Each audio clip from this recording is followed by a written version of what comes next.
խաղաղության խաչմերուկը է։ Իհարկե, բա հենց այս պայմաններում է արդիական, որովհետև եւ տենց խոսք կա, չէ՞, ժողովրդական, որ մի դուր բացվում է, մի դուր փակվում է եւ հակառակը, որ մի դուր փակվում է, մի դուր բացվում է։ Հիմա եթե դուք օրինակ համացանցում կա, հա, տեսնում եք քարտեզը, որտեղով են ինքնաթիռներ թռնում եւ ակնհայտ է, որ Հայաստանի եւ մեր տարածաշրջանը այս պայդրությամբ փաստացի օդային միջանցքի է վերածվել քաղաքացիական ինքնաթիռների համար, այո, իհարկե արդիական է եւ ինքը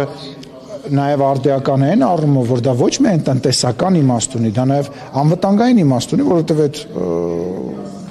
կապը նաեւ իրանից տնտեսական շահեր է հետապնդում բոլոր երկրների համար։ Նորից եմ ասում, ժողովուրդ, նորից եմ ասում, պատերազմի հետ կապված ռիսկերը այսօր մինիմալ են եւ մենք պետք է աշխատենք, որ ընդհանրապես այն չեզոքացնենք եւ Հայաստանի Հանրապետության կառավարությունը այդ ուղղությամբ գործուն քայլեր է անում, ինչպես նաեւ օրինակ ես համարում եմ, որ նման գործուն քայլերից մեկը հաջես հայտնի վարչապետի նախատեսվող այցն է Թուրքիա։ Այո, հաստատում եմ։ Եկեք այդ հաստատեցի, բայց մնացածը արդեն վարչապետի գրասենյակի։ Այո, հրավերի հիման վրա։ Բոլոր հարցերը տարածաշրջանային քննարկվելու են եւ ես կարծում եմ այդ այցը պատմական է, որովհետեւ Հայաստանի Հանրապետության ղեկավարը առաջին անգամ նման մակարդակի այց է իրականացնելու։ Լսեք, ես հիմա դժվարանում եմ անունը ասել, պաշտոնական աշխատանքային է, բայց որ դա երկկողմ այց է եւ հրավեր է արվել նախագահի կողմից եւ հենց այդ ֆորմատով է լինելու, այո։ Իսկ ակնկալիքը հայ-թուրքական հարաբերություններին է, ակնկալիքը այդ հանդիպումից, ամսի 20-ին ասած,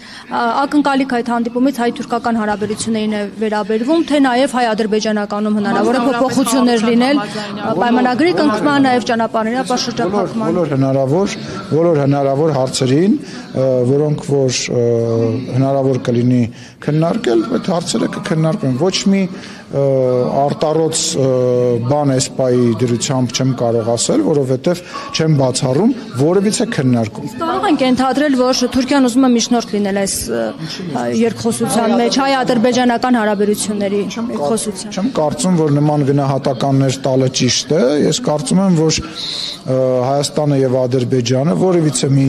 երկրի, նույնիսկ ոչ տարածաշրջանային երկրի աջակցությամբ կամ որևիցե մի մայրաքաղաքում, եթե խաղաղության պայմանագիր ստորագրեն, դա կլինի բոլորի շահերից, բայց ինչպես տեսակ, խաղաղության պայմանագիրը Ադրբեջանը եւ Հայաստանը ավարտին հասցրեցին միասնական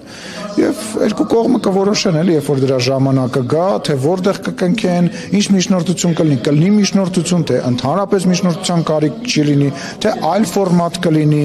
որտեղ դիվանագիտական բանում տարբեր ֆորմատներ գոյություն ունեն եւ ես չեմ բացառում, որ այլ ֆորմատների քննարկում նույնպես տեղի կունենա եւ ինչ որ մի ֆորմատ կընտրվի։ Կարող ենք ենթադրել, որ մոտ են խաղաղության պայմանագրի կնքմանը։ Ինչ կազմով է։ Չգիտեմ։ Մտահոգություն կան դիմադիր դաշտից, որ երբ որ դուք հմեք եք